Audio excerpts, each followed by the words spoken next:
The stagecoach lurched to a violent stop outside the dusty town of Redemption, Texas, and Sarah Whitmore stumbled out onto the red dirt street with nothing but a worn carpetbag and a secret that was already beginning to show beneath her green traveling dress. It was the summer of 1878, and the unforgiving sun beat down on the main street like the judgment she had been running from for 300 miles. She pressed a trembling hand to her abdomen, feeling the slight swell there, and wondered if this God-forsaken place at the edge of civilization would be far enough from her shame. The town of Redemption was aptly named for those seeking a second chance, though it looked more like a collection of weather-beaten buildings barely holding themselves upright against the Texas wind. Sarah counted one saloon, a general store, a small church with a crooked steeple, a livery stable, and what appeared to be a boarding house with peeling white paint. Cattle lowed in the distance, and the smell of dust and livestock hung heavy in the air. She had exactly $12 to her name and no prospects whatsoever. "You looking for work or trouble?" a voice drawled from behind her. Sarah turned to find a man leaning against the post of the general store, arms crossed over a broad chest. He wore dusty chaps over worn denim, a faded blue shirt that had seen better days, and a hat that shaded his face from the brutal sun. When he pushed the brim up, she saw eyes the color of strong coffee and a face weathered by wind and sun but still young, perhaps 26 or 27 years old. A star gleamed on his chest, catching the light. "Neither, if I can help it," Sarah replied, lifting her chin despite the exhaustion pulling at her bones. She was 23 years old and determined not to appear as desperate as she felt. The man straightened and walked toward her with the easy gait of someone comfortable in his own skin. Up close, she could see the dark stubble on his jaw and the way his eyes assessed her without judgment, merely curiosity. "Name's Marshal Colt Donovan. You just passing through, or were you planning on staying?" "That depends on whether there is work to be had," Sarah said carefully. "I am a schoolteacher by training, though I understand a town this size might not have need of one." Colt removed his hat and ran a hand through dark hair that was too long and touched his collar. "Funny you should mention that. Old Miss Peterson passed last winter, and the children have been without proper schooling since. The town council has been trying to find someone, but not many folks want to come out this far west." "You really a teacher?" "I taught for 2 years in Richmond before." Sarah caught herself before she revealed too much. "Before I decided a change of scenery was in order."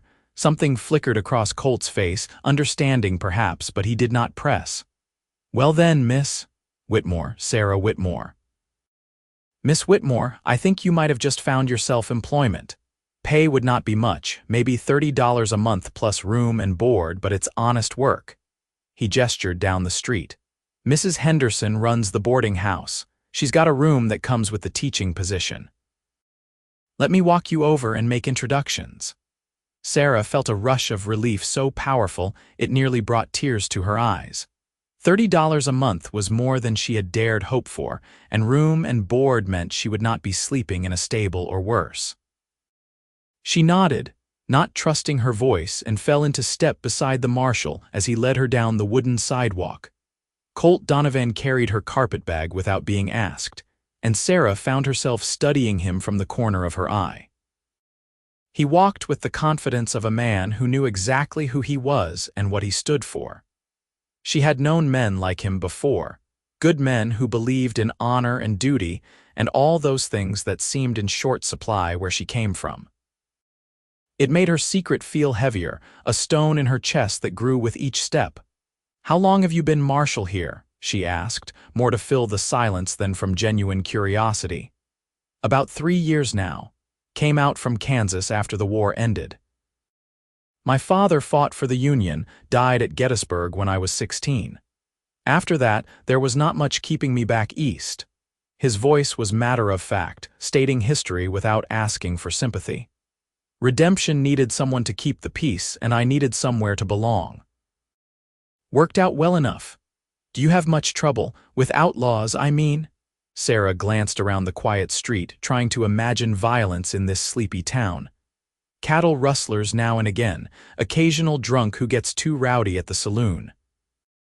Had a bank robbery 2 years back, but we caught the men responsible. Colt's jaw tightened at some memory. Mostly it's peaceful. Folks here are good people trying to build something lasting. They deserve protection.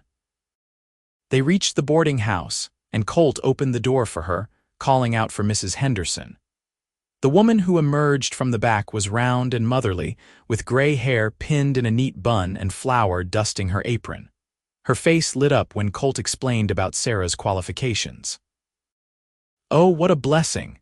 The children have been running wild without schooling. When can you start, dear?" Mrs. Henderson clasped Sarah's hands in her own warm ones. "As soon as you need me," Sarah replied. "Perhaps next Monday." "That would give me a few days to prepare lessons and see what supplies are available." "Perfect, just perfect. Let me show you to your room. It's small but clean and you will have your privacy." Mrs.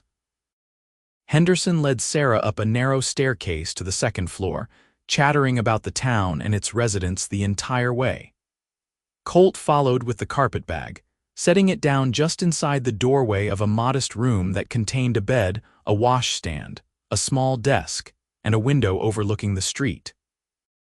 "I will leave you to settle in," Colt said, touching the brim of his hat in farewell. "If you need anything, my office is next to the general store. Welcome to redemption, Miss Whitmore." After he left, Sarah sank onto the bed and finally allowed herself to feel the full weight of her situation. She was 3 months pregnant with the child of a man who had promised her marriage, and then disappeared when she told him about the baby. Richard Thornton had been handsome and charming, the son of a wealthy merchant in Richmond, and Sarah had believed every sweet word that fell from his lying mouth.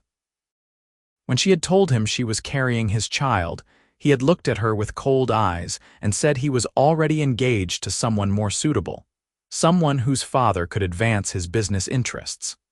He had offered her money to go away and never speak of it again. Sarah had taken the money not because she wanted it, but because she had no choice. Her own parents were dead, and her only brother had made it clear he wanted nothing to do with her scandal. The money had bought her passage west and a few months of security, but it could not buy back her reputation or erase the shame that clung to her like smoke. Now she pressed both hands to her belly, feeling the small life growing there. "I do not know how we are going to manage this," she whispered to the baby, "but I promise you I will do everything I can to give you a good life, even if the whole world thinks less of us." The next few days passed in a blur of activity. Sarah met with the town council, who were delighted to have a qualified teacher and did not ask too many questions about her past. She took inventory of the small schoolhouse, which had been closed up for months and needed a thorough cleaning. The supplies were limited, but she made do with what was available and ordered a few essentials from the general store on credit against her first month's salary. Colt Donovan appeared at the schoolhouse on Friday afternoon, finding her on a ladder trying to wash the high windows.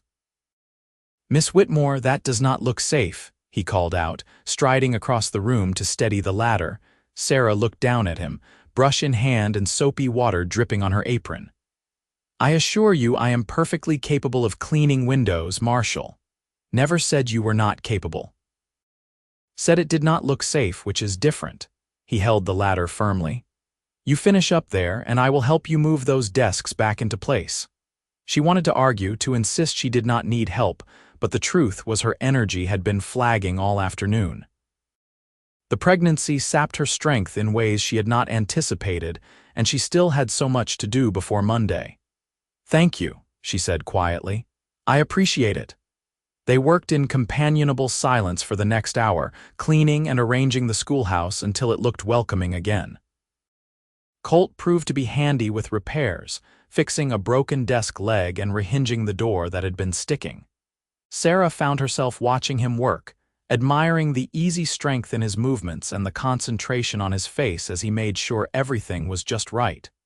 "Why do you do this?" she asked finally, Help me, I mean. Surely the Marshal of Redemption has more important duties. Colt looked up from where he was testing the repaired desk. Town only has 14 children of school age. Every single one of them matters. If helping you means they get a better education, then it is time well spent. He paused, then added, besides, I like to know the people living in my town. Makes it easier to protect them if I understand who they are. And what do you think you understand about me, Marshal? Sarah asked, a hint of challenge in her voice. He stood and walked over to where she was organizing slates, close enough that she could see the flecks of gold in his brown eyes. I think you are running from something. I think you are scared but trying hard not to show it. I think you are stronger than you give yourself credit for, and I think whatever brought you to redemption, I am glad you are here. Sarah's breath caught. No one had spoken to her with such direct honesty in months. You do not know anything about me, she whispered. Then tell me. Colt's voice was gentle but insistent. I am not asking you to trust me with everything, Sarah. Just trust me enough to know I am on your side, she wanted to tell him. The words pressed against her throat, desperate to escape, but fear held them back.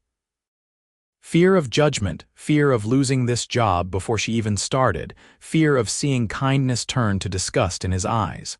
Instead, she turned away and busied herself with the slates. There is nothing to tell. I needed a fresh start and redemption offered one, that is all. Colt was quiet for a long moment. When he spoke again, his voice held a note of resignation. All right, but when you are ready, if you need someone to talk to, I am here. He left shortly after that, and Sarah locked up the schoolhouse with trembling hands. She walked back to the boarding house as the sun set, painting the Texas sky in shades of orange and purple. Mrs. Henderson had dinner waiting, a hearty stew that Sarah forced herself to eat despite her churning stomach. Morning sickness had mostly passed, but anxiety could still steal her appetite. That night, lying in her narrow bed and listening to the sounds of the town settling in for sleep, Sarah made a decision. She would work as long as she could, saving every penny possible. When the pregnancy became obvious, probably in another 2 months or so, she would claim to be a widow. It was a lie, but it was a necessary one. People might be more forgiving of a woman carrying her late husband's child than an unwed mother. It was not much of a plan, but it was all she had. Monday morning arrived bright and clear. Sarah dressed carefully in her most modest dress, pinned her blonde hair in a severe bun, and walked to the schoolhouse with her heart pounding.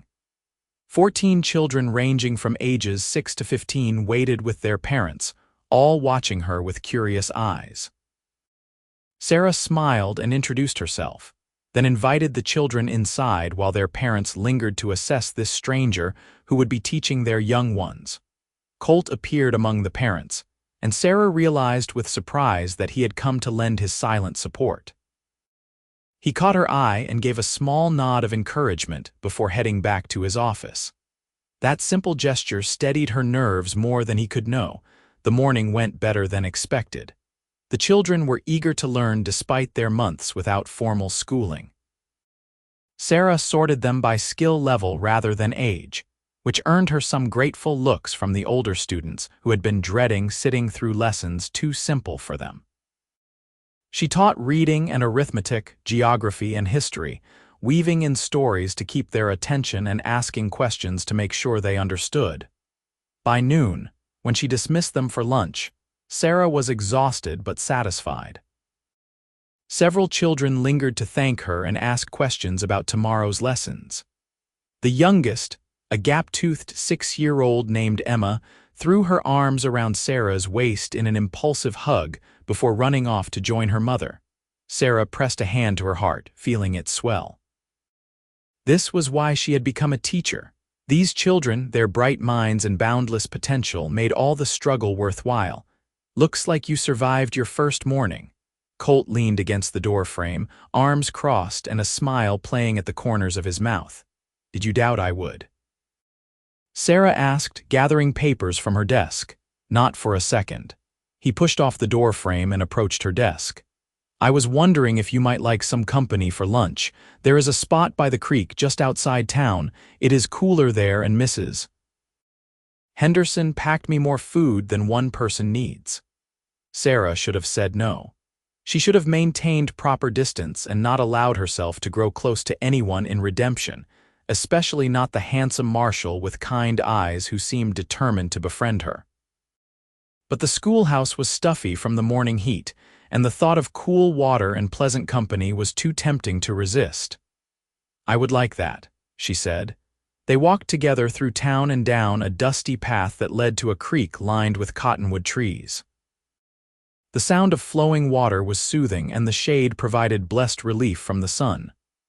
Colt spread a blanket he had brought, and they sat down to share the lunch Mrs. Henderson had packed: fried chicken, fresh bread, cheese, and apple pie. "Tell me about Richmond," Colt said as they ate. "I have never been that far east." Sarah chose her words carefully, sharing stories about teaching there, the historic buildings, the culture so different from this frontier town. She spoke about her students and the satisfaction of watching them learn, but she left out everything about Richard Thornton and the life that had crumbled around her. "What about you?" she asked, turning the conversation back to him. "You mentioned Kansas. What was it like growing up there?" Colt's expression turned thoughtful. "Hard, especially after my father died. My mother did her best, but raising 3 boys alone during wartime was not easy. My older brother, James, took over the farm.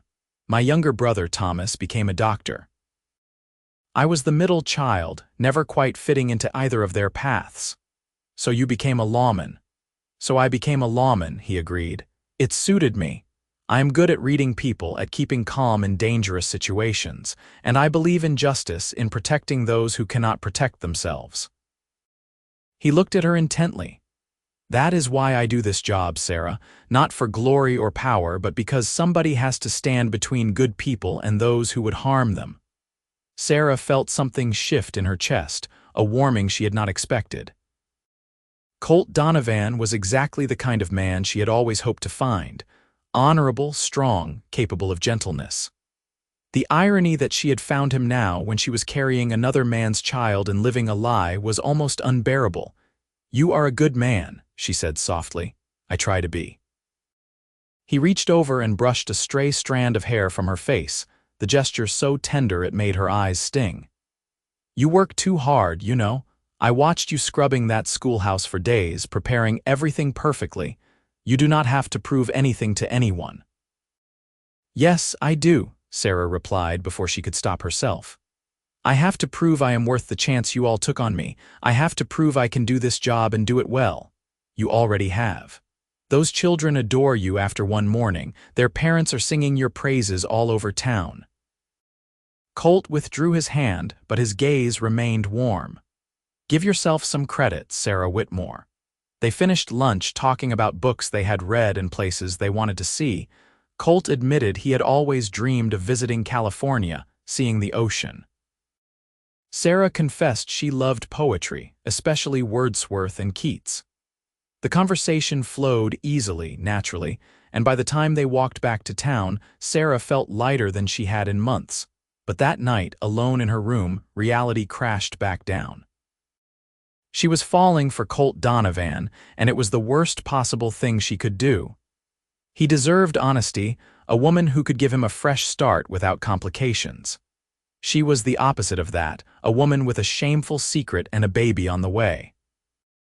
She needed to pull back, create distance before either of them got hurt, except pulling back proved impossible.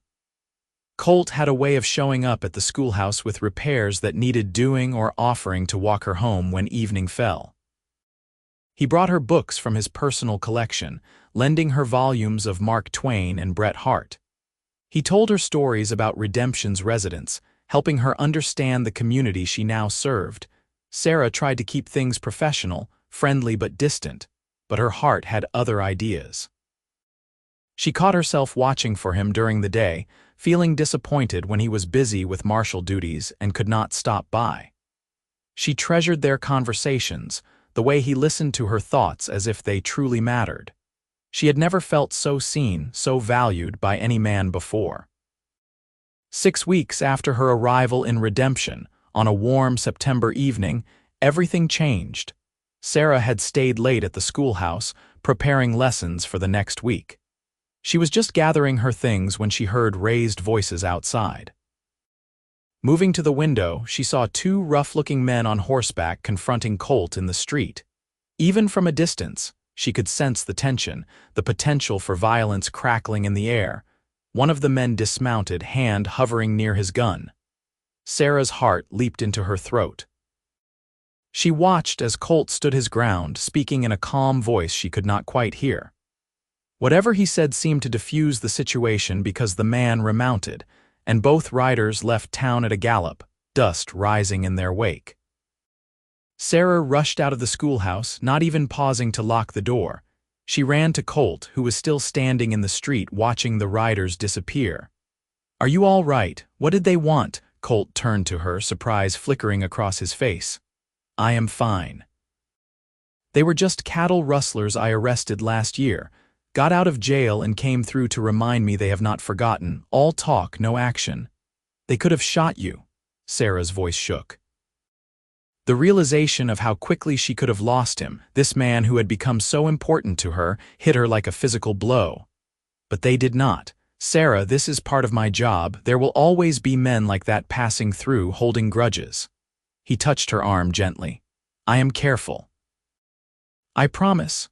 "You cannot promise that. You cannot promise you will always be fine when you face down armed men." The fear poured out of her now, weeks of suppressed emotion rising to the surface. "You could die, Colt. Any day you could die, and then what?" "Then the town would find another marshal," he said quietly. "But I am not planning on dying anytime soon. Why does this upset you so much?" "Because I love you," Sarah thought desperately. "Because somehow, despite every intention to guard my heart, I have fallen completely in love with you." The words stuck in her throat, impossible to speak. Instead, tears spilled down her cheeks, hot and unwelcome. Colt pulled her into his arms, holding her close. "Hey, it is all right. I am here. I am safe.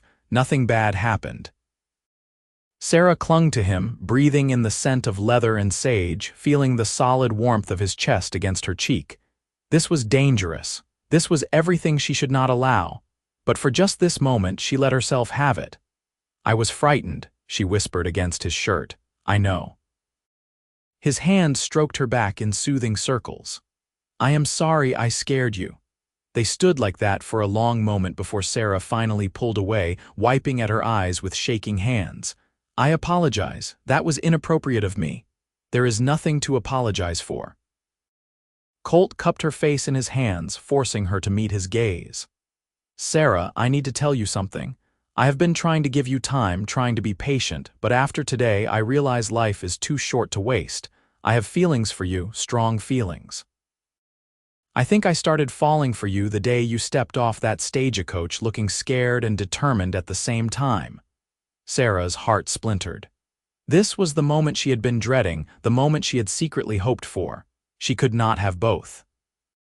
She could not accept his feelings and continue lying to him. "Colt, you do not understand."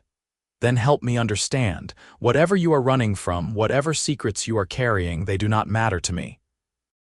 I see who you are now, the woman you are in this moment, and she is everything I could want. Please do not say that." Sarah stepped back, needing distance to think clearly. "There are things you do not know about me, things that would change how you feel. I doubt that very much." His voice was steady, certain. "Try me." Sarah looked at him, at this good man offering her everything she wanted, and knew she had run out of road. She could not let him fall any deeper without knowing the truth. It would be cruel, and he deserved better. "I am with child," she said bluntly. 3.5 months along. The father wanted nothing to do with us. That is why I came to redemption, why I was so desperate for work. I am an unwed mother with no prospects and a reputation that would be destroyed if anyone back in Richmond knew where to find me. She waited for shock, disgust, rejection. She waited for Colt to back away, to tell her he had made a mistake. Instead, he stood perfectly still, absorbing her words. His expression did not change except for a slight tightening around his eyes. "Does he know?" Colt asked finally. "The father. Does he know you are out here alone?" "He knows I left. He does not know where I went, and he does not care."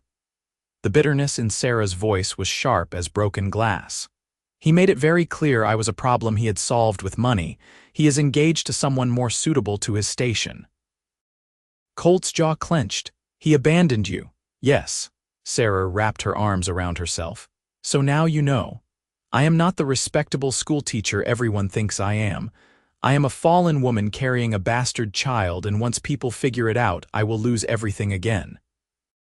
I understand if you want nothing more to do with me. Stop talking. Colt's voice was firm but not angry. He closed the distance between them in 2 long strides. Stop putting words in my mouth and assumptions in my head. You told me your truth, and now I will tell you mine. I do not care whose child you are carrying. I do not care what some coward back east did to you. The only thing I care about is whether you will let me stand beside you through what comes next. Sarah stared at him, unable to process what she was hearing. You cannot mean that. A baby, Colt. Another man's baby. A baby who deserves a good life. A baby who deserves a father who will love them and protect them. Colt took her hands in his. That baby will know my last name, Sarah.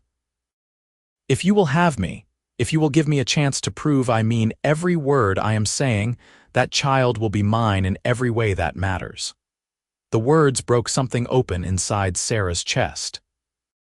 She had been holding herself together through sheer willpower for months, convinced she had to face everything alone. Now here was this man, this impossibly good man, offering to shoulder the burden with her. It was too much. It was everything. Why would you do this? She asked through fresh tears. You could have any woman in this territory. Why would you choose me and all my complications? Because I do not want any woman in this territory. I want you. Colt's thumb brushed across her knuckles. I want your stubborn independence and your fierce protectiveness of those children. I want your love of poetry and the way you hum when you think no one is listening. I want all of you, Sarah, including the parts you think are damaged or shameful. Let me love you. Let me love this baby. Let me give you both the life you deserve. Sarah could not speak. Her throat was too tight, her heart too full. Instead, she nodded, a jerky movement that was barely perceptible. Colt smiled, a brilliant expression that transformed his whole face and pulled her back into his arms. We will figure this out together, he murmured into her hair. I promise you, Sarah Whitmore, you are not alone anymore. They stood in the empty street as twilight descended on Redemption, holding each other while the first stars appeared overhead. Sarah felt the fear and shame that had been her constant companions begin to loosen their grip. It would not disappear overnight. She still faced difficult conversations and uncertain futures.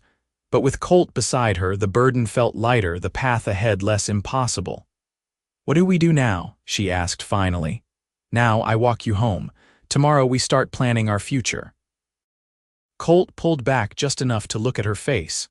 If you are willing, I would like to court you properly, with the understanding that I intend to marry you before that baby arrives. That only gives us about 5.5 months, Sarah pointed out. Then we better not waste time. He offered her his arm and she took it, marveling at how natural it felt to walk beside him like this. Mrs. Henderson is going to faint with delight when she hears the marshal is courting the schoolteacher. Are we telling people? About the baby, I mean? Sarah's anxiety spiked again. Eventually, we will have to, but we can wait until after we are married if that makes you more comfortable. Let people assume the child is mine. Colt looked at her seriously. I know that means living with a lie for a while, but your reputation matters in a town like this, especially as a teacher. We protect you and the baby however we can. Sarah felt another wave of gratitude and love. He was thinking practically, considering all the angles, determined to shield her from as much judgment as possible. Thank you, she whispered, for all of this. I do not know how I got so lucky as to find you. I am the lucky one, Colt replied, and I am going to spend every day proving that to you. The next few weeks transformed Sarah's life in ways she had never imagined possible. Colt courted her with old-fashioned determination, calling on her at the boarding house in the evenings, bringing her small gifts, taking her on walks around town. They talked for hours, sharing their histories, their dreams, their fears. Sarah told him about her childhood, about losing her parents to influenza when she was 18, about her brother's rejection when she needed him most. Colt shared stories of growing up during the war, of the poverty and struggle his family had endured, of the promise he had made to his dying father to always stand for what was right. The town watched their courtship with approval and curiosity. Colt Donovan had been the most eligible bachelor in Redemption for 3 years, and many had tried to catch his interest. That he had chosen the new schoolteacher surprised no one who had seen them together. The connection between them was obvious to anyone with eyes. Sarah felt herself blooming under Colt's attention. He made her laugh with his dry humor and stories of mishaps while learning to be a marshal. He challenged her thinking on books and philosophy, engaging her mind as well as her heart. He was tender in his affections but respectful of propriety, always conscious of her reputation. And he talked about the baby with such genuine excitement that Sarah began to believe they might actually pull this off. "Have you thought about names?" Colt asked one evening as they sat on the porch of the boarding house watching the sunset. Sarah touched her belly, which was growing rounder by the day. So far, her loose dresses had concealed the pregnancy, but she knew she only had a few more weeks before it became obvious. "I have not decided anything. It seemed wrong to make those choices alone." "You are not alone anymore." Colt reached over and placed his hand over hers, both of them resting on the swell of her stomach. "What if it is a boy? I like the name James, after your brother." Colt's expression softened.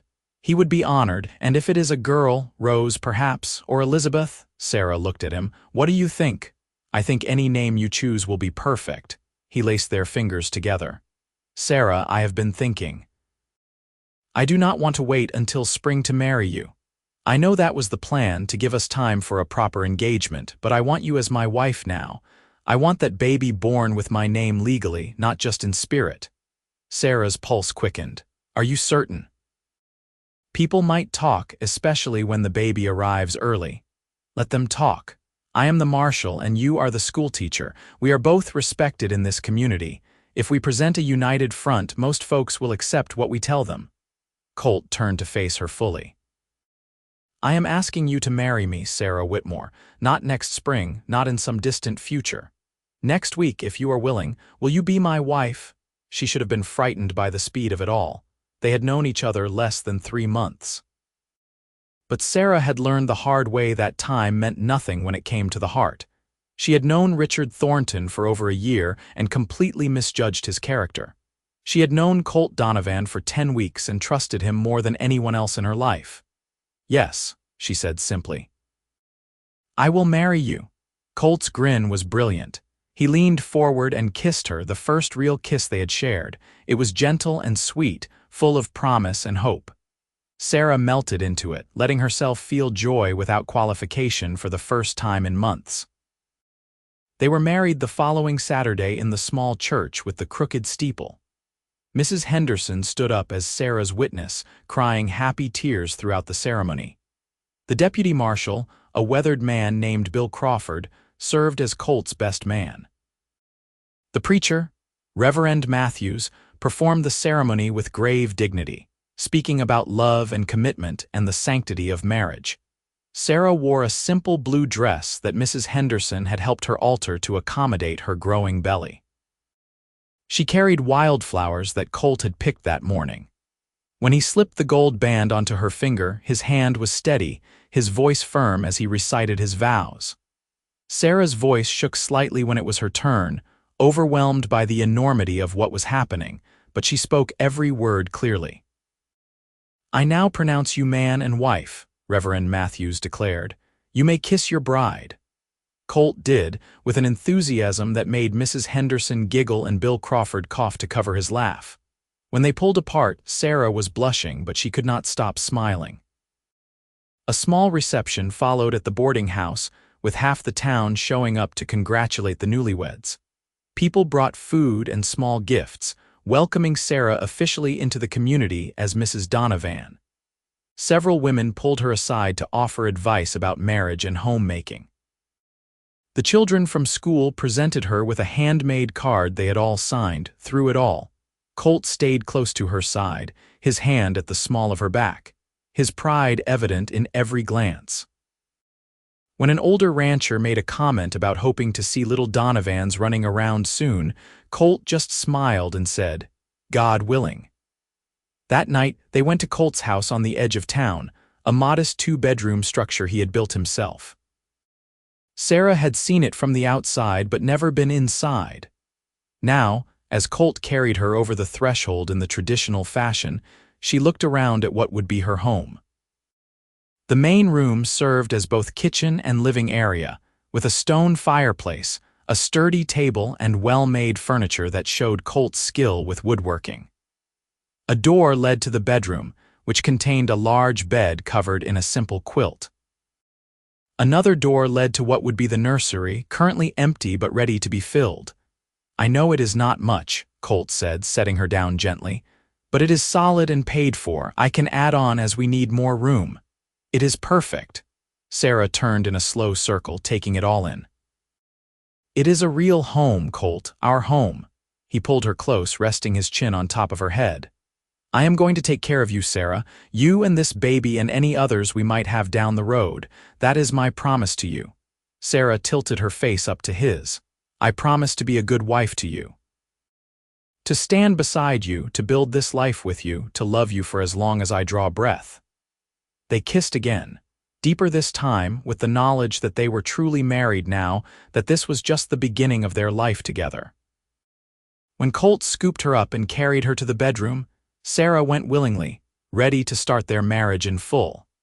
The next weeks were an adjustment as Sarah settled into her new role as wife and homemaker while continuing to teach. The schoolhouse was close enough to walk to easily, and Colt's house had the added advantage of a small barn where they kept chickens and a milk cow. Sarah found she enjoyed the domestic work more than she had anticipated, taking pride in keeping their home clean and preparing meals for her husband. Colt continued his duties as marshal, but he made sure to be home for dinner every evening unless an emergency called him away. They would eat together, talking about their days, and then sit by the fireplace reading or simply enjoying each other's company.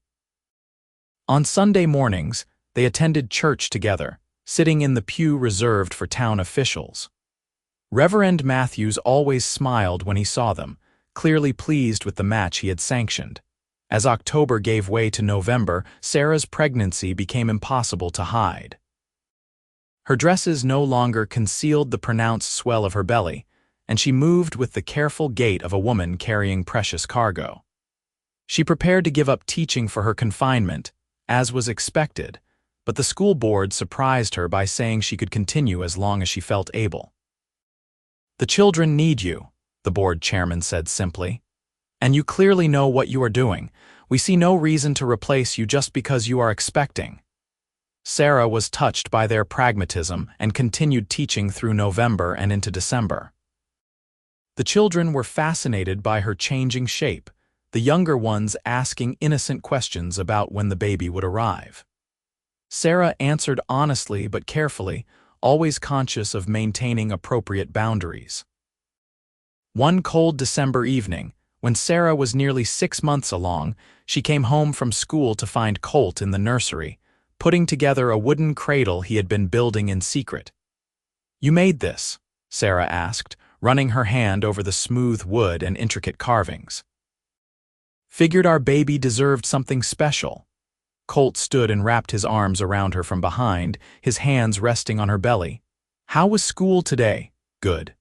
Emma finally mastered her multiplication tables, and the older boys finished their presentations on the founding of Texas. Sarah leaned back against her husband's chest. "I felt the baby move today during lessons, strong kicks right here." She guided his hand to the spot. They stood quietly, waiting, and then it happened. A firm push from inside, the baby making its presence known. Colt's face lit up with wonder. "That is incredible. Does it hurt?" "No, it feels strange but good, like proof that everything is real, that this baby is really coming." Sarah turned in his arms. "Are you scared about becoming a father?" Colt considered the question seriously. "A little." I want to do right by this child, to be the kind of father my own pa was before the war took him.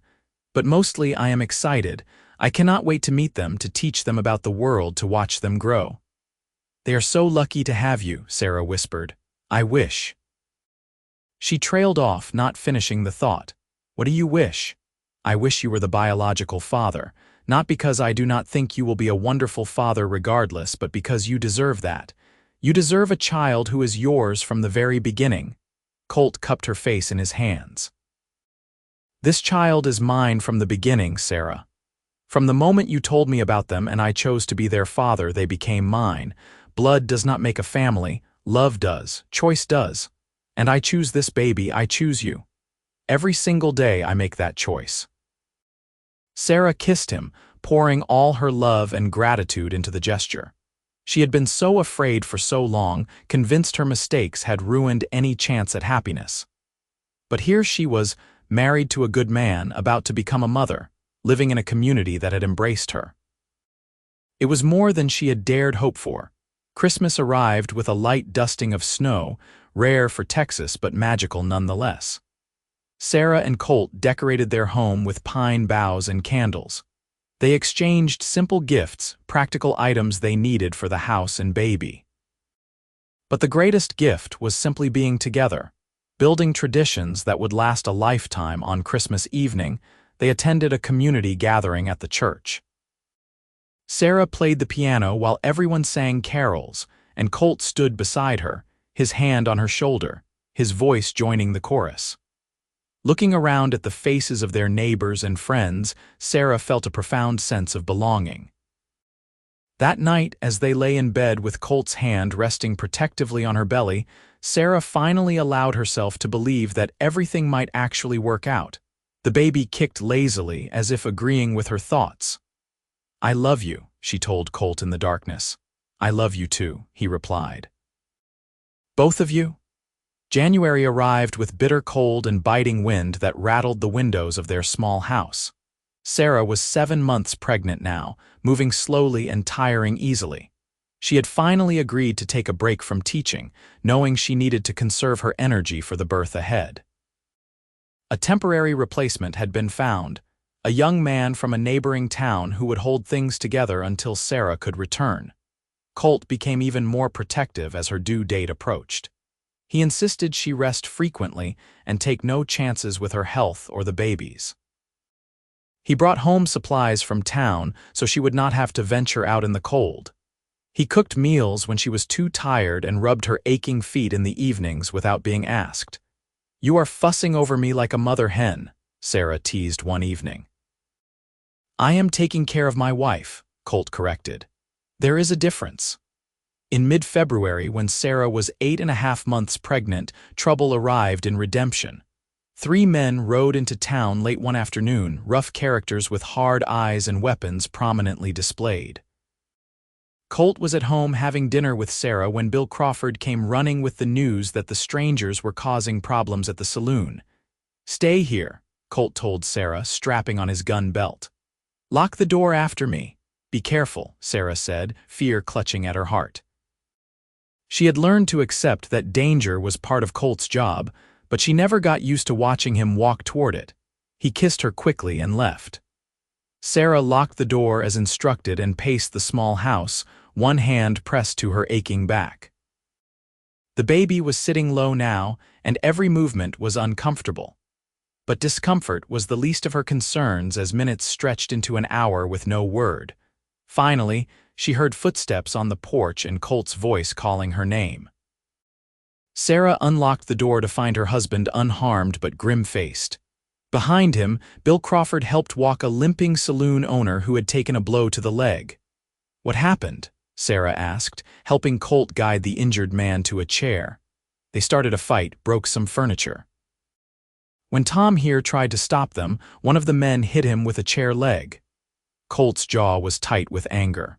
"I arrested all 3. They are in the jail now and they will stay there until the circuit judge comes through next month." Sarah tended to Tom's injury, cleaning and bandaging the wound while Colt and Bill discussed security measures for the jail. After Tom left, Leaning on Bill's arm, Sarah turned to her husband with worried eyes. "Are we safe? Those men sounded dangerous." "They were just drunk and looking for trouble. Now they are in jail where they belong." Colt pulled Sarah into his arms carefully, mindful of her belly. "I will not let anything happen to you or our baby. You have to trust me on that." That night, Sarah had trouble sleeping. Her back ached fiercely, and the baby seemed determined to kick her ribs repeatedly. She was shifting positions yet again when a sudden wetness soaked the sheets. For a moment, she was confused, and then realization hit with the force of a lightning strike. "Colt." She shook her husband awake. "Colt, wake up, my water just broke." He was alert instantly, sitting up and lighting the bedside lamp. "The baby is coming, now." "Yes, now." Sarah tried to keep the panic from her voice. "We need to get Mrs. Henderson. She said she would help with the delivery." Colt moved with efficient speed, helping Sarah into a clean nightgown and getting her settled in bed. Then he ran to fetch Mrs. Henderson and Doc Wilson, the town's physician. Within 30 minutes, their small house was bustling with activity. Mrs. Henderson took charge with practiced ease, having assisted with many births over her years in redemption. Doc Wilson examined Sarah and pronounced that everything looked normal, though it would likely be many hours yet before the baby arrived. He was right. Labor proved to be a long, grueling process. Sarah had heard stories about childbirth, but nothing truly prepared her for the reality. The contractions came in waves, each one stronger than the last, stealing her breath and her strength. Colt stayed by her side the entire time, holding her hand, wiping her forehead with cool cloths, murmuring encouragement. "You are doing so well," he told her during a brief respite between contractions. "You are the strongest person I know." "I do not feel strong right now," Sarah gasped.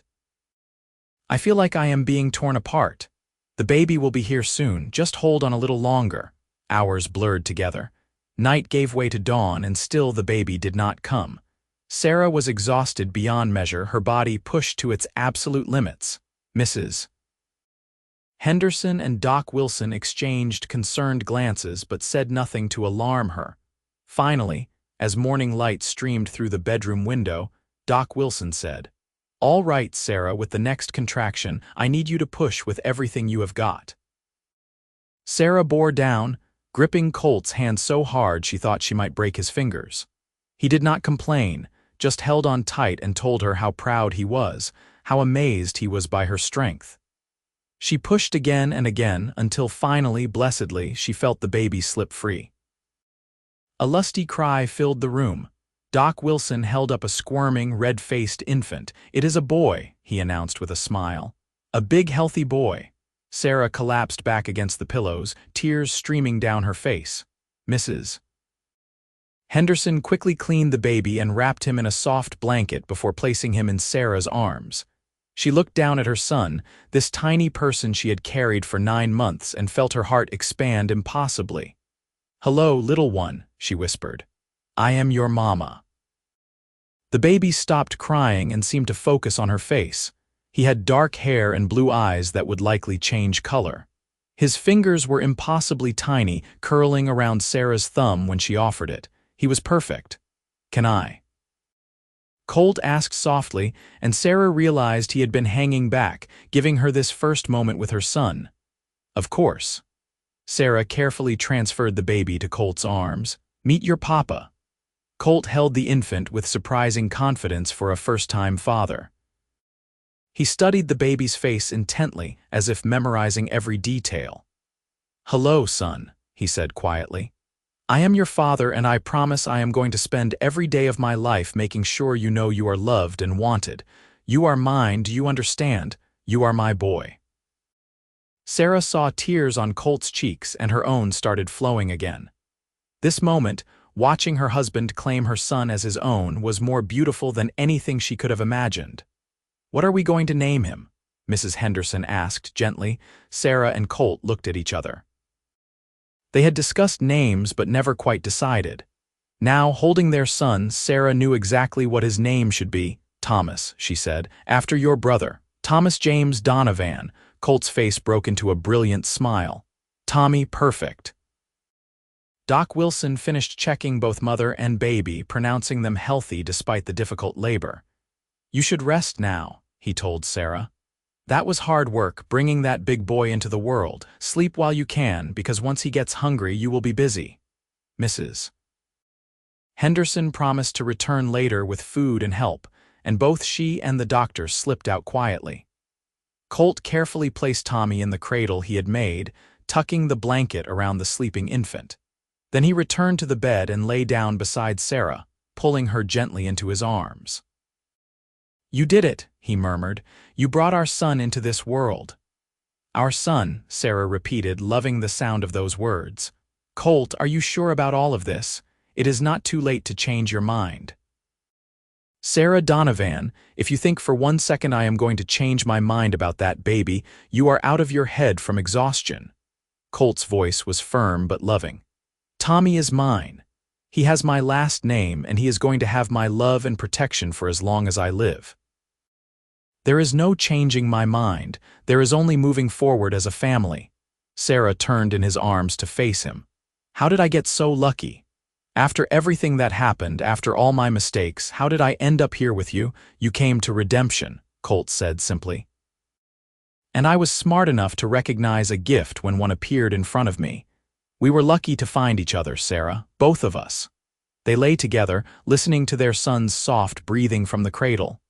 Sarah felt herself drifting toward sleep, exhausted but happier than she had ever been.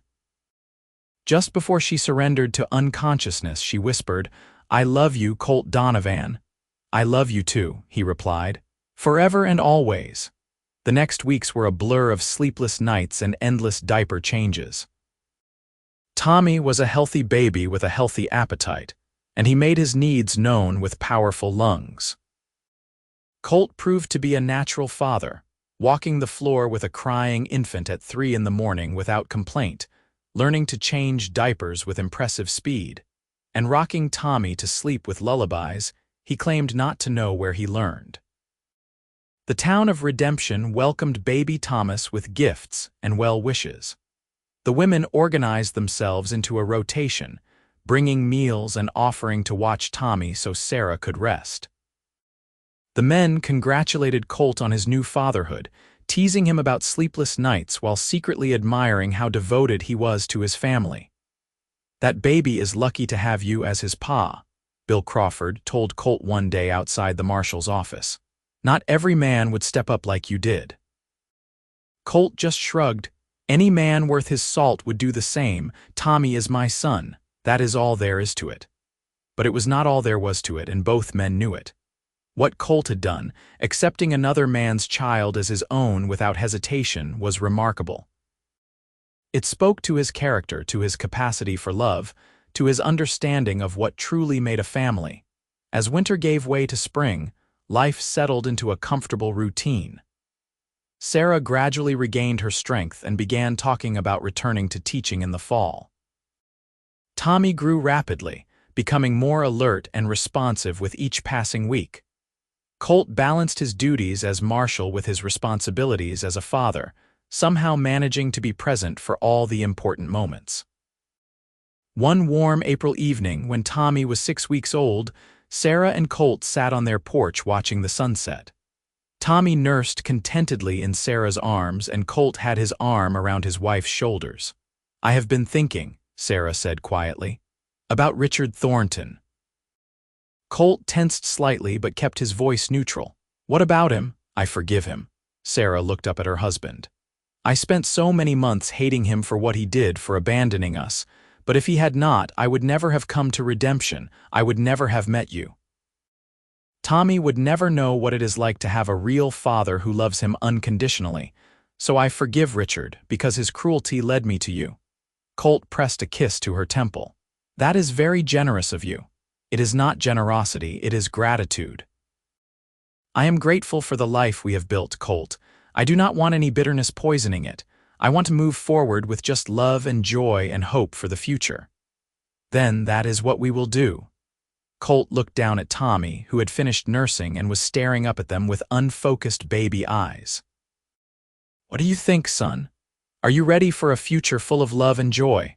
Tommy blew a spit bubble in response, making both his parents laugh. The months rolled by with surprising speed. Tommy grew from a tiny newborn into a chubby, happy baby who smiled at everything and everyone.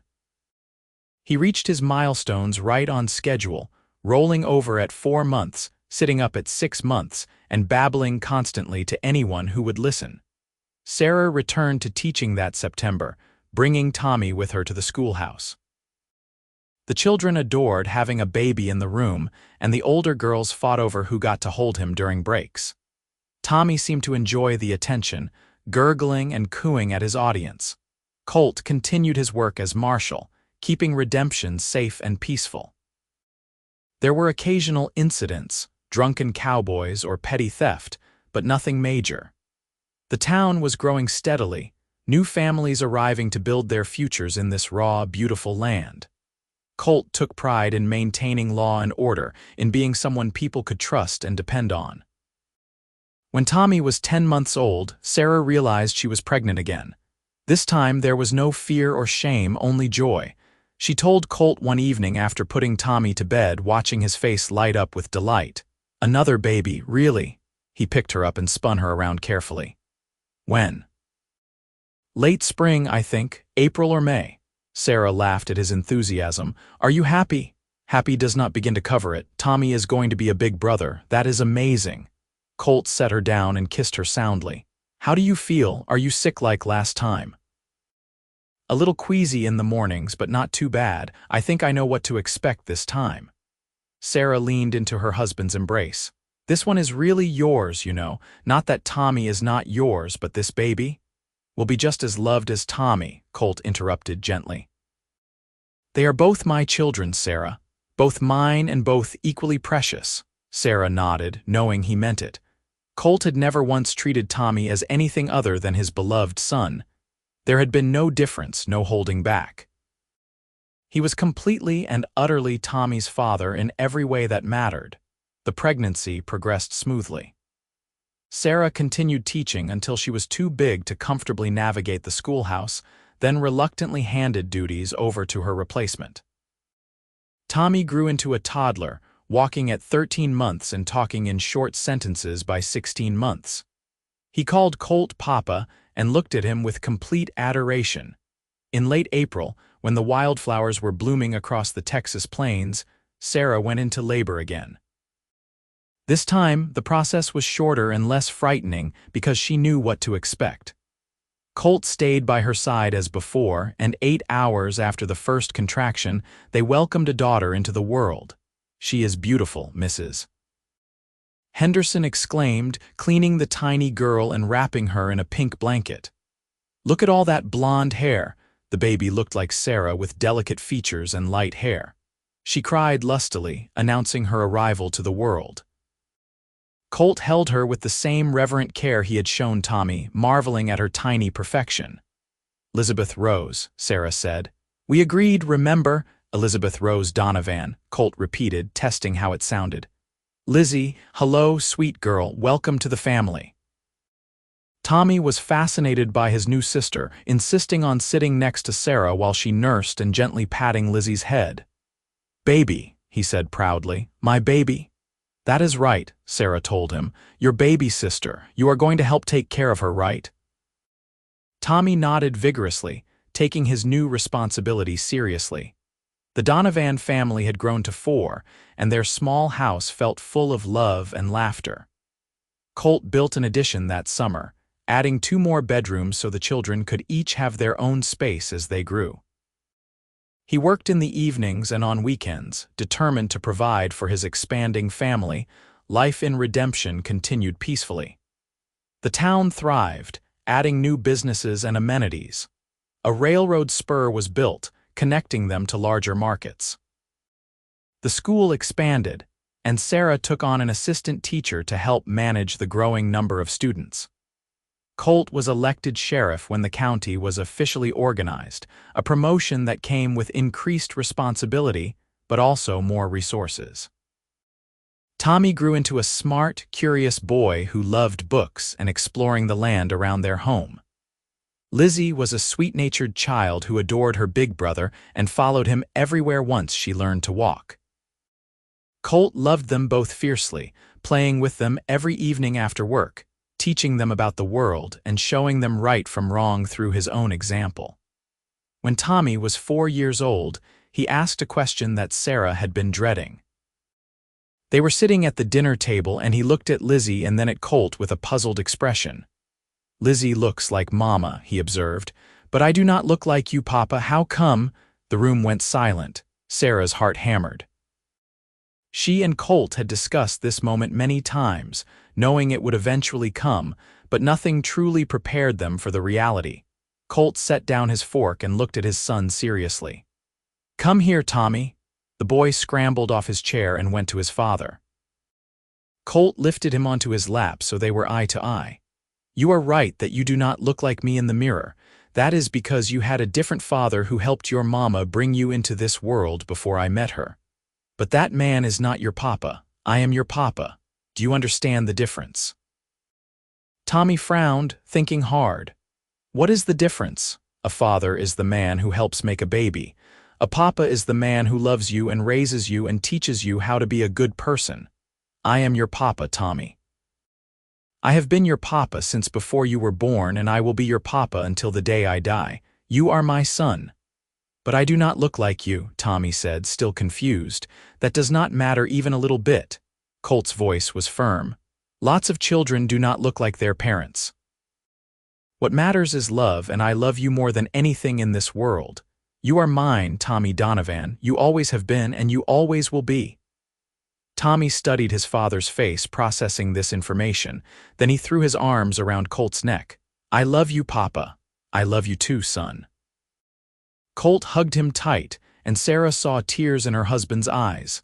Later that night, after the children were asleep, Sarah asked Colt if he thought they had handled it correctly. I think we were honest without giving him more information than he needs right now, Colt replied. As he gets older, we can tell him more details, but for now, he knows the important part. He knows he is loved and wanted. You are such a good father, Sarah said, wrapping her arms around him. To both of them. They are good children. They make it easy. Colt returned her embrace. I meant what I told Tommy. He is mine in every way that counts. There is no difference in my heart between him and Lizzie. Sarah believed him because she saw the truth of it every day. Colt never played favorites, never treated Tommy as less than his full son. If anything, he was extra protective of Tommy, perhaps sensing that the boy would eventually face questions about his origins. Years continued to pass. Tommy started school and excelled, particularly in reading and history. Lizzie followed 2 years later, charming her teachers with her sweet disposition. Sarah balanced teaching with motherhood, finding satisfaction in both roles. Colt built a reputation as a fair but firm sheriff, respected throughout the county. When Tommy was 8 years old, a stranger rode into town asking questions about Sarah Whitmore. Word reached Colt quickly, and he went to investigate. The man was well-dressed and clearly from the east. When Colt approached him outside the saloon, the stranger's eyes widened at the sight of the sheriff's badge. "Can I help you with something?" Colt asked, his tone neutral but watchful. "I am looking for a woman named Sarah Whitmore. I was told she might have come through here several years ago." The man shifted uncomfortably. "My name is Richard Thornton. I have reason to believe she may have been carrying my child." Colt's expression hardened. "There is no one by that name in Redemption." "But I was told." "There is no Sarah Whitmore here," Colt interrupted, his voice dropping to a dangerous register. "Now I am going to give you some advice. Get on your horse and ride out of this town. Do not come back. Do not ask questions. Do not look for anyone. Just leave and forget you were ever here." Richard Thornton paled at the threat in Colt's eyes. "I just wanted to know if she had the baby, if there is a child. If there was a child, and I am not saying there is, it would be none of your concern. You gave up any rights or claim when you abandoned their mother." Colt stepped closer, using his height advantage. "I am done being polite. You have until sunset to be out of my county. If I see you after that, I will arrest you for trespassing and throw you in jail. Am I clear? Perfectly. Thornton backed away, then turned and hurried to his horse. Colt watched him ride out of town before returning home. Sarah was preparing dinner when he walked in, and she immediately sensed something was wrong. What happened? Colt told her about Richard Thornton's visit and how he had handled it. Sarah sank into a chair, her face pale. After all this time, why would he come looking? I do not know and I do not care. He is gone and he is not coming back. Colt knelt beside her chair. But Sarah, we need to tell Tommy the full story soon. He is getting older, and if Thornton came once, he might come again someday. Tommy deserves to know the truth from us, not discover it some other way. Sarah nodded slowly. You are right. But how do we tell an 8-year-old boy that his biological father did not want him? We tell him the truth. We tell him that sometimes people make mistakes and run from their responsibilities. But we also tell him that he was wanted desperately by both of us, that he was loved from the moment we knew about him. Colt took her hands. And we make sure he understands that who raises you matters more than who made you. They had that conversation with Tommy the following Sunday. They sat him down in the living room, sent Lizzie to play at a neighbor's house, and explained everything as gently as they could. They told him about Richard Thornton, about how he had abandoned Sarah when she was pregnant, about how Colt had chosen to be Tommy's father. Tommy listened quietly, his young face serious. When they finished, he was silent for a long moment. Then he said, "So this Thornton man is my father, but you are my papa." "That is right," Colt confirmed. "And he did not want me, but you did." "From the very first moment," Colt said firmly. "Before you were even born, I wanted you." Tommy thought about this, then he looked at Sarah. "Were you sad when he left?" "I was," Sarah admitted. "But then I came here and met your papa, and he made everything better. If Thornton had stayed, I never would have come to redemption. I never would have met the man I was meant to marry, and you never would have had the papa you were meant to have." Tommy nodded slowly, processing all this information. "I am glad you came here. I am glad Papa found us." "Me too, son," Colt said, pulling Tommy into a hug. "Me too." That night, Sarah and Colt lay in bed discussing the conversation. "I think he understood," Sarah said, "as much as an 8-year-old can understand something so complicated. He is a smart boy, and he knows he is loved. That is what matters most." Colt pulled her close. "I am not worried about Tommy. He has a strong foundation. Whatever questions come up as he gets older, we will face them together." Time proved Colt right. Tommy did have questions occasionally as he grew older, but each one was answered honestly and with love. He never doubted his place in the family or his father's love. If anything, understanding the circumstances of his birth made him appreciate Colt even more. The Donovan family continued to thrive. When Tommy was 10 and Lizzie was 6, Sarah discovered she was pregnant again. This baby arrived without complications, a boy they named Matthew Cole Donovan. Then 2 years later, another daughter joined them, Ruth Ann Donovan. Colt built yet another addition to the house, turning it into a sprawling home that echoed with children's laughter. He had risen to become the county sheriff, a position of considerable respect and authority. Sarah had been promoted to head teacher of Redemption School, which now had 3 teachers and over 60 students. They had built a life together that was rich and full, grounded in love and mutual respect. The town had grown around them, becoming a proper town with a bank, a hotel, and even a newspaper. But through all the changes, the Donovan family remained at its heart, living examples of what it meant to choose love over prejudice, acceptance over judgment. On their 10th wedding anniversary, Colt arranged for the children to stay with Mrs. Henderson and took Sarah on a picnic to the creek where they had shared their first meal together. The spot looked much the same, though the cottonwood trees were taller now. "Do you remember sitting here all those years ago?" Colt asked as they spread the blanket. "How could I forget? I was terrified you would discover my secret and send me away." Sarah smiled at the memory. I never imagined we would end up here with 4 beautiful children and a life I could not have dreamed of. I knew from that first day that you were special. I did not know how special, not yet, but I knew I wanted to know you better. Colt poured them each a glass of wine from the bottle he had brought. Sarah Donovan, you have made me happier than I ever thought possible. You and our children are my whole world, and you are ours. Sarah raised her glass. To 10 years of marriage and a lifetime more to come. They touched glasses and drank, then sat close together watching the water flow past. So much had changed since that day 10 years ago when a frightened young woman stepped off a stagecoach carrying a secret and a desperate hope. But some things had remained constant: the Texas sun warming the earth, the sound of water over stones, and the knowledge that love could overcome any obstacle. "What are you thinking about?" Colt asked, his arm around her shoulders. "I am thinking about how much I love you. How grateful I am for that day you offered to help me clean the schoolhouse, for every moment since then." Sarah turned to look at her husband, seeing the silver starting to thread through his dark hair, the lines around his eyes from squinting into the sun. "You saved me, Colt. You saved both of us, Tommy and me. You gave us a family, a home, a future."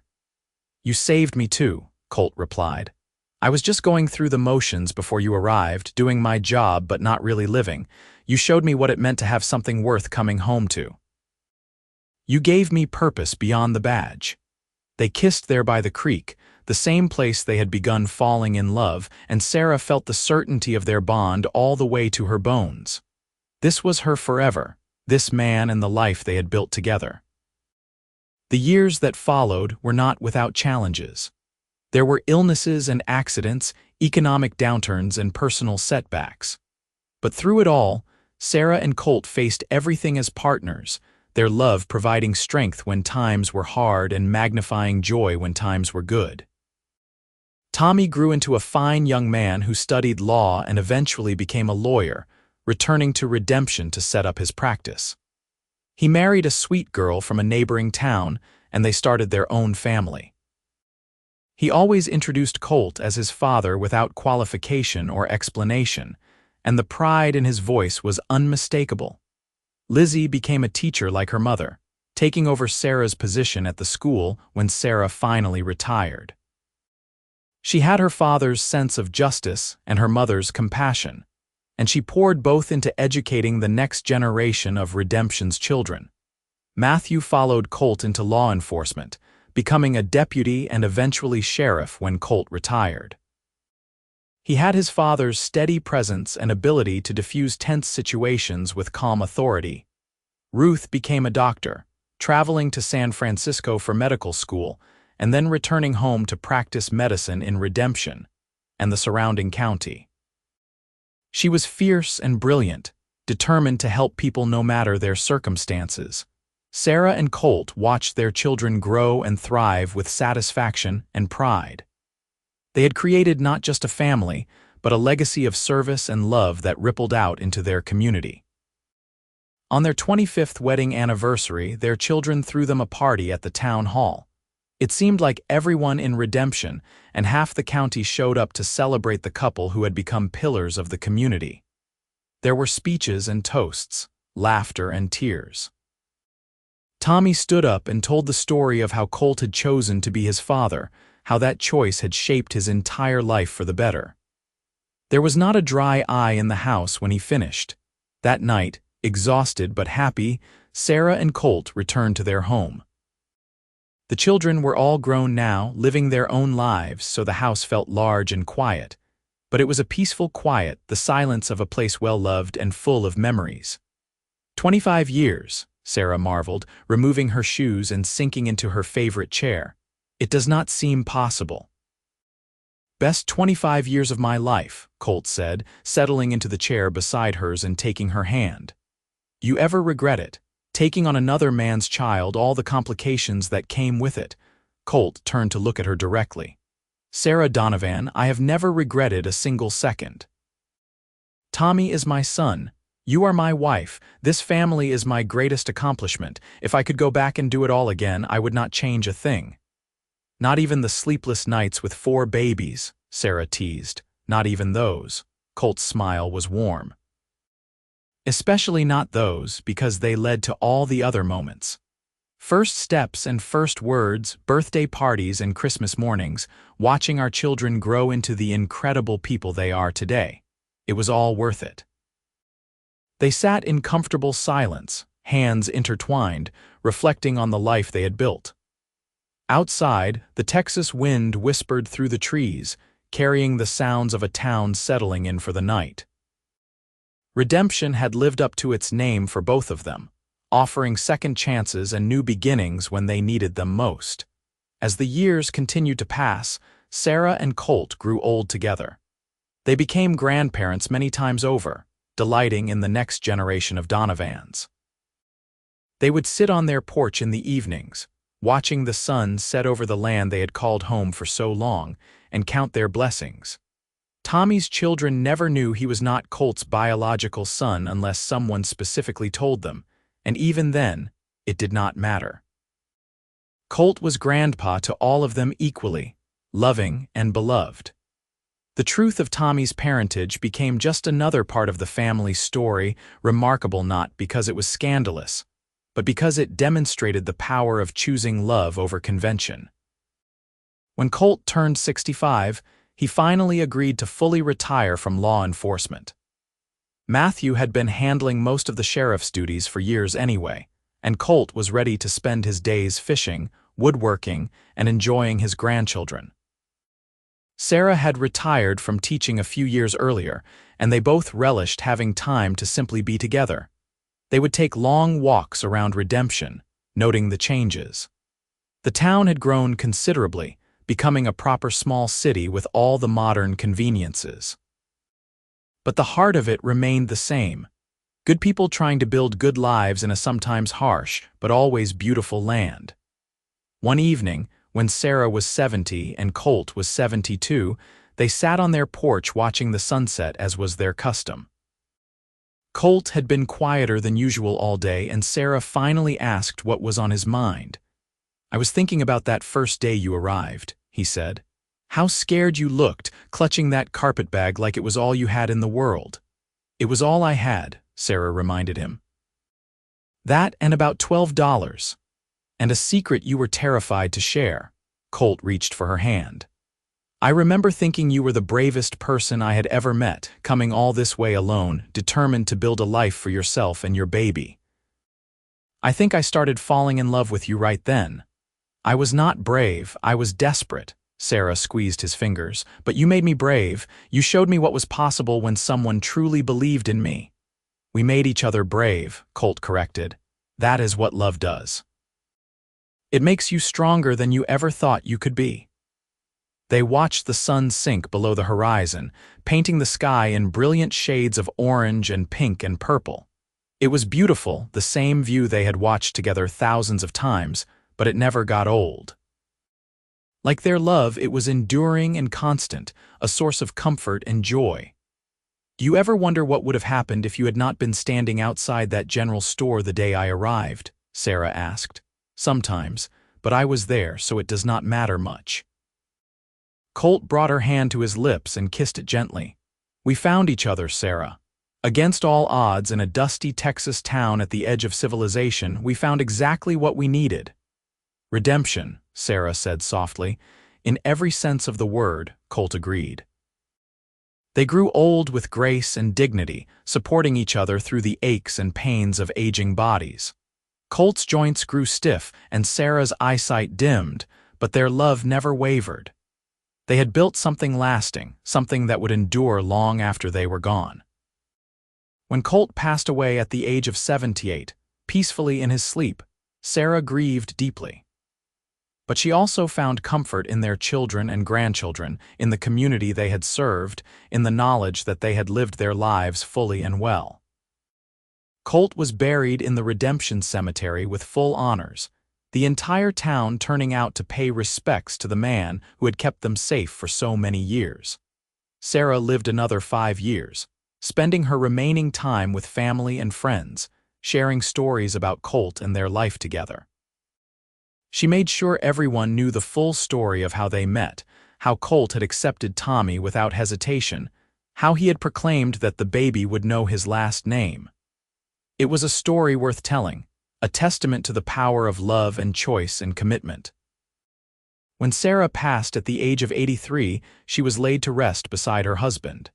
Their gravestone bore a simple inscription: Colt and Sarah Donovan, beloved parents and grandparents who proved that family is built on love.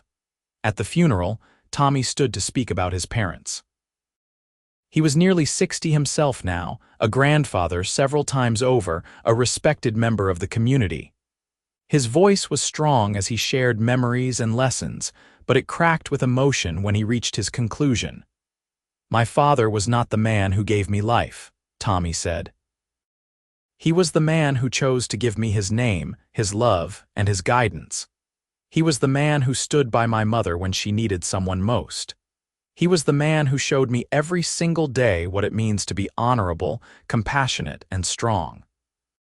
Colt Donovan was my father in every way that mattered, and I am proud to carry his name." The church was full of Donovans, several generations of them, all descendants of a love story that began with a terrified young woman on a stagecoach and a cowboy marshal who saw past her shame to her worth. They had built something beautiful together, Colt and Sarah, something that would endure for generations. Their story became legend in redemption, passed down through the years as an example of what was possible when people chose love over judgment. The house they had built and expanded over the years remained in the family, lived in by various descendants who treasured it as a reminder of where they came from. The school where Sarah taught was eventually renamed in her honor, a fitting tribute to the woman who had educated so many of Redemption's children. A small park was dedicated to Colt's memory, with a plaque commemorating his years of service as marshal and sheriff. But the greatest legacy Colt and Sarah left behind was not buildings or monuments. It was the family they had created, the love they had demonstrated, and the proof that sometimes the best fathers are the ones who choose to be, regardless of biology. Tommy's descendants grew up knowing that story, understanding that family was not just about blood, but about commitment and love, and choosing to stand by each other no matter what. Decades after Colt and Sarah's deaths, their great-great-grandchildren would still gather for reunions in Redemption. They would visit the graves, walk through the old house, and listen to the story of how it all began. They would hear about the cowboy marshal who saw a pregnant woman in need and said without hesitation, "That baby will know my last name." And they would understand that those words, spoken over 100 years earlier in a dusty Texas town, had changed the course of countless lives. They had set in motion a legacy of love and acceptance that rippled through generations, touching everyone who heard the story. In the end, Colt Donovan had been right. Tommy had known his last name. He had worn it with pride, passed it on to his own children, and made sure they understood the weight and honor it carried. The Donovan name became synonymous in Redemption with integrity, service, and the kind of love that transcends all boundaries. It was a fitting legacy for a cowboy who had promised to protect a woman and her unborn child, who had kept that promise every day of his life, and who had shown everyone around him what it truly meant to be a father. Colt and Sarah's love story was proof that sometimes the best families are the ones we choose, and that real love has nothing to do with biology and everything to do with the heart. Their story ended not with sadness, but with celebration, a recognition that two people had found each other against all odds and built something extraordinary together. They had created a family rooted in love and choice, and that family flourished for generations because of the foundation they had laid in a small cemetery in Redemption, Texas. Two headstones stand side by side, marking the final resting place of Colt and Sarah Donovan. Visitors still come to pay their respects, descendants and strangers alike, drawn by the story of the cowboy and the schoolteacher who proved that love could conquer anything. Fresh flowers always grace their graves, placed there by family members who want to honor the couple who started it all. And if you stand there quietly in the evening when the Texas wind whispers through the grass and the sun paints the sky in brilliant colors, you can almost feel their presence.